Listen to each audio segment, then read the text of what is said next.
Bonjour à tous les internautes, bonjour Président Pendekoka. Alors nous nous retrouvons cet après-midi dans le cadre des causeries avec le président du mouvement Agir Acte, M. Christian Pendekoka, dont l'intitulé est La politique n'est pas un théâtre. Et le thème retenu pour cette première journée est hypercentralisation du pouvoir politique, système de management inefficient et effets néfastes sur le développement. Alors, tout au long de ce direct, le président Christian Pendekoka nous fera un exposé et tout ceci se situe dans le cadre des activités du mouvement Agir Acte. Yes, we welcome everybody for this special event, a live event with the president of Act Agir, Mr. Christian Pendekoka, who has decided to start this initiative in a way to enlighten Cameroonians on some issues, especially as we are in this vital moment in our history. So we are going to begin. The series is entitled Politics is Not a Comedy, and the topic of today's live is hyper-centralization of political power and its ineffective management system and harmful effects on development. So we invite people to share this live, share with your friends, invite other people to join. You can do also a media watch party with your friends for this very, very important moment where we are going to listen to Mr. Christian Pendekoka enlightening us, giving us 40 years of his experience in Cameroon so that the young people could learn. So over to you, Mr. President.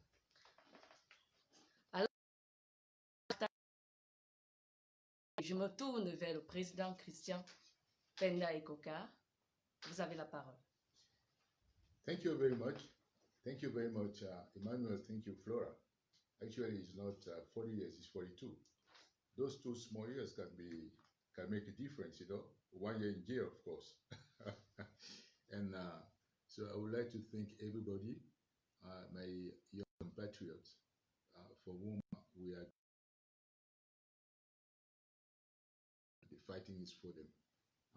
I say one time that we are not going to save the fight of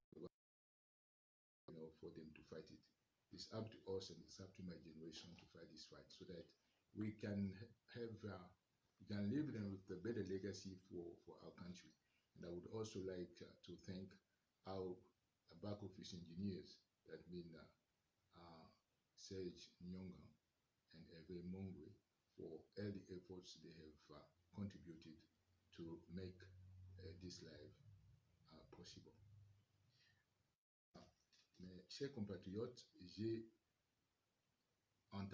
voulu cette série, n'est-ce pas, intitulée La politique n'est pas une comédie.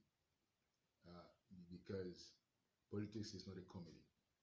Because sometimes we have the impression that, in Cameroon, politics has just become a kind of theater.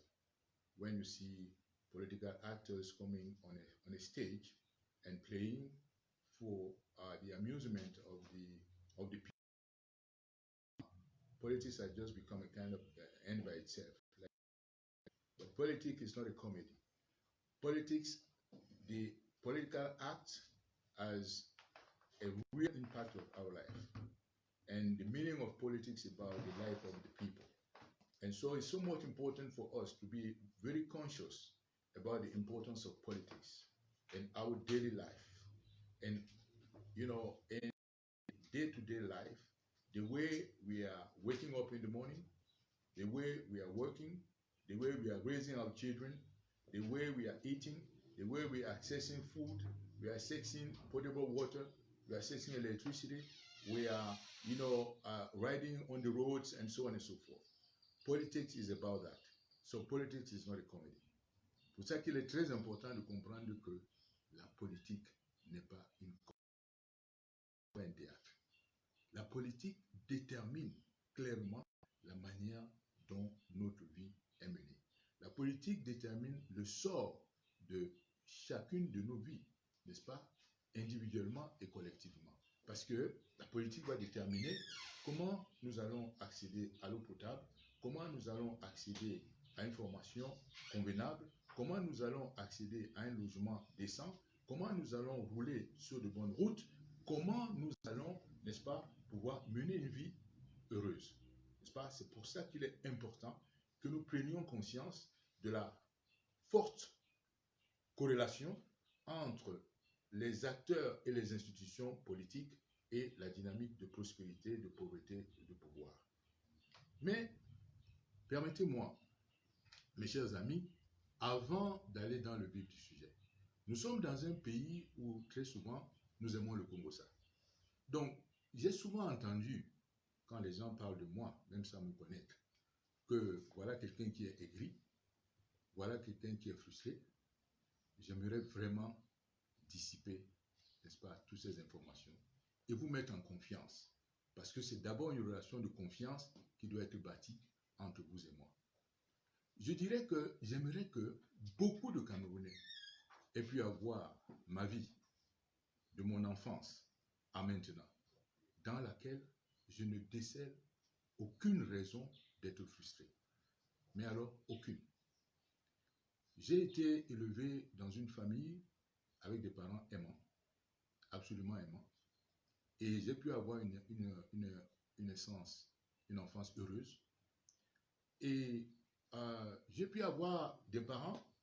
Mon père était parmi les premiers cadres de la Banque centrale et a été directeur d'agence de Banque centrale à l'époque, avant même que la Banque centrale ne se transforme. C'était d'abord un institut d'émission avant de devenir la Banque des États de l'Afrique centrale. Donc, je ne vais pas rentrer dans le détail pour comprendre que j'ai plutôt eu une naissance et une enfance avantageuse. Mais ce que je tiens à souligner, c'est que dans cette famille, dans ma famille, l'éducation de mes parents était mue par un principe. Ils nous disaient, les privilèges que vous avez là doivent créer sur vous des devoirs envers la communauté. Voilà l'esprit dans lequel j'ai été élevé. D'ailleurs, à un moment donné, j'ai même eu le désir de devenir prêtre, pas à cause de cela. Mais bon, après, j'ai eu des relations un peu difficiles avec l'Église, hein, vous comprenez ce que je veux dire. Mais, qu'à cela ne tienne, je voudrais dire que j'ai vraiment été élevé dans l'esprit que les privilèges que j'ai, n'est-ce pas, créent en moi les devoirs.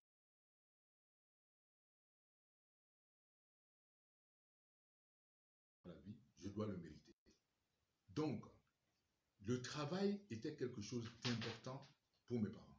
Le travail était quelque chose d'important dans ma famille.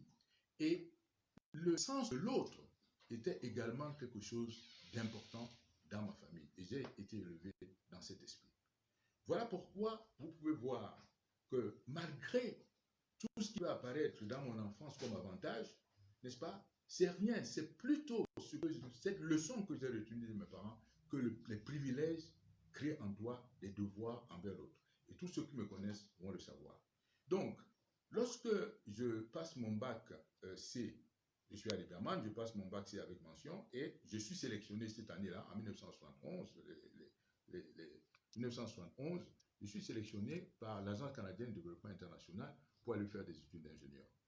Ok. D'ailleurs, j'ai entendu des gens dire que oui, mais son père avait les moyens et il est certainement parti au Canada avec les moyens de ses parents. Mais je tiens à dire que c'est mon travail. C'est parce que je sors d'une famille où on disait que tu travailleras à la chose de ton front. Même si mon père en avait eu les moyens, je vous dis que de par mon travail, j'ai eu le bac C avec mention, j'ai été sélectionné.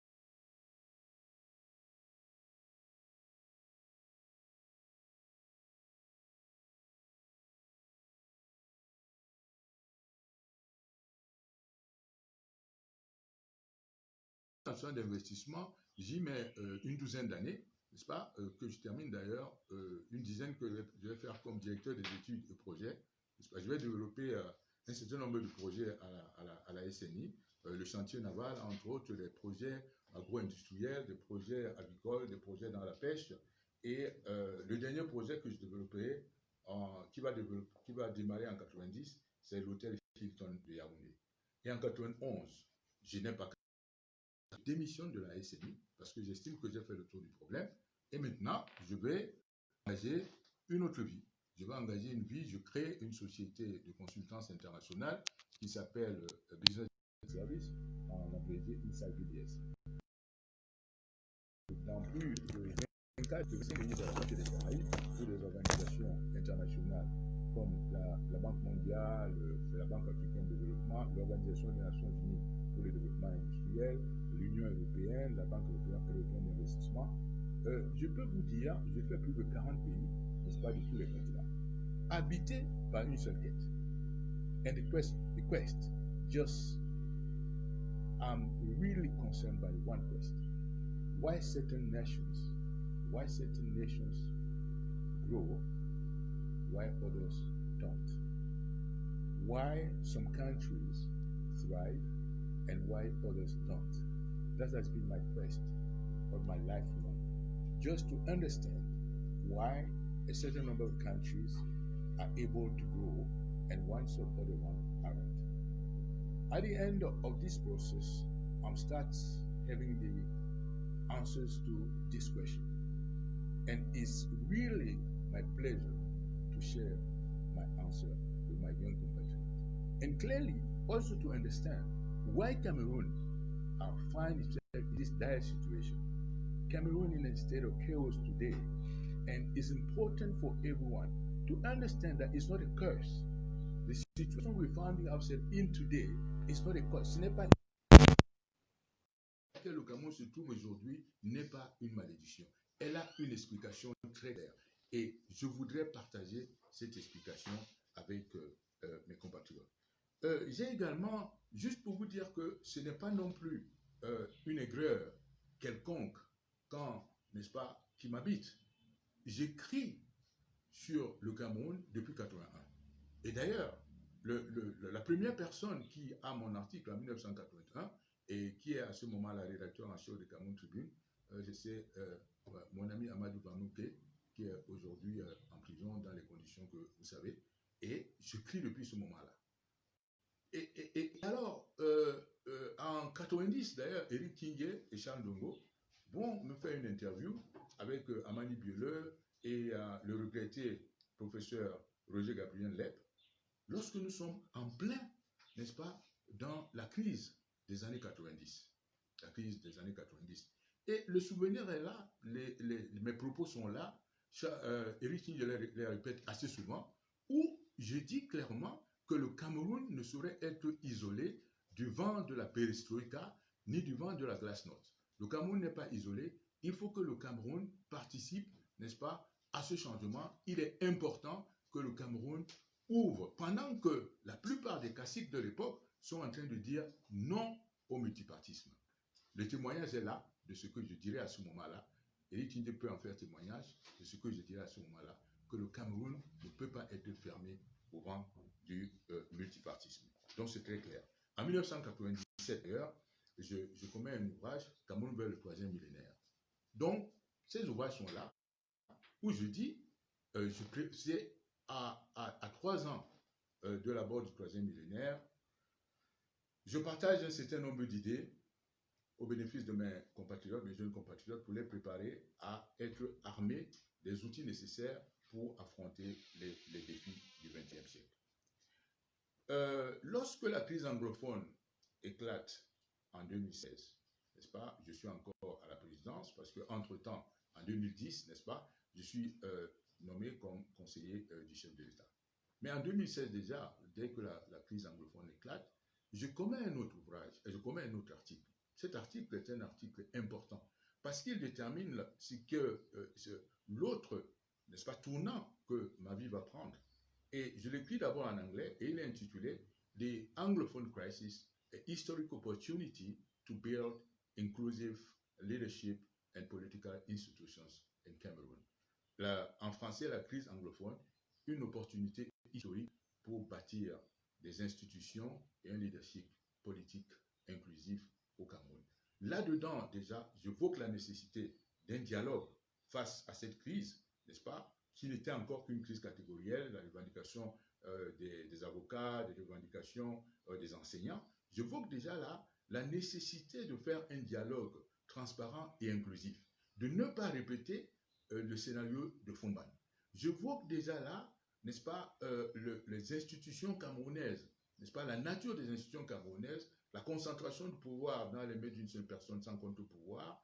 Je dis bien, déjà fin 2016, en 2017, j'écris cet article et j'évoque là-dedans la nécessité d'aller vers le fédéralisme. Et dans ce mouvement, tout cela va me conduire naturellement à créer le mouvement Agir Act. So, why I did not create a political party? Because I could understand and realize by that time that the issue was not politics in the classic terms of it, politics about politicking. It was not about politics about politicking. I can realize that we Cameroonians, we're still entangled by a kind of wrong mindset. And I wanted to create a movement where we will try to change, or we will try to change the mindset of Cameroonians so that they should be in a position to gain more power on their own life. So it was not about trying to conquer political power, but it was because it was about trying to conquer power on your own life, which I think is much more challenging for me than trying to conquer political power, just to have power for power. So I'm not really concerned by power for power. Our concern, I'm still concerned by the young Cameroonians who are going to conquer power to really master and have control of their own life so that they can realize fully their creative potentials. This is the idea behind, the movement Actagie. I used to say, whatever your original conditions, your history is not written, at all. You are the one to write your history, and it's not your initial conditions will not